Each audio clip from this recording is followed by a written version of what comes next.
Des familles en détresse arrivent à l'aéroport de Marignane et de Roissy.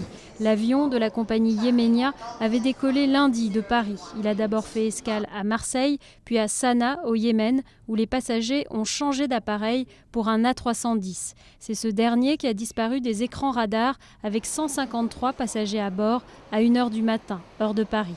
Un enfant aurait été retrouvé vivant, mais la plupart des passagers ont probablement péri. On est sous les chocs, j'ai des belles-sœurs, j'ai des frères, j'ai des oncles de même village.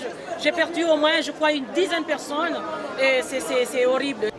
Les conditions météorologiques étaient difficiles, mais pour les habitués du vol Paris-Moroni, les causes de l'accident sont à chercher ailleurs. On met les Comoriens dans des vols poubelles. Oui. Même les ceintures de sécurité ne sont pas assurées. Ils ne sont plus aux normes. Il y a un an, comme il a dit le collègue, on a manifesté ici. Voici la preuve de la manifestation. Du 11 août. Du 11 août dernier. Un constat qu'avaient fait les autorités françaises, comme l'a confirmé le ministre des Transports, venu à Roissy soutenir les proches des victimes. L'avion en cause, l'avion qui est dans le crash, avait fait l'objet de différentes inspections en France la dernière fois qu'il était venu en 2007. Inspection qui n'était pas satisfaisante, qui avait entraîné des remarques et des demandes de mise au point de notre part et que depuis, bien évidemment, comme par hasard, cet avion n'était pas réapparu sur le sol français et européen.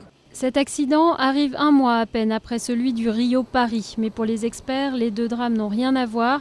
En attendant les résultats de l'enquête sur le vol Yemenia, Bruxelles a proposé qu'une liste noire des compagnies dangereuses soit dressée à l'échelle mondiale.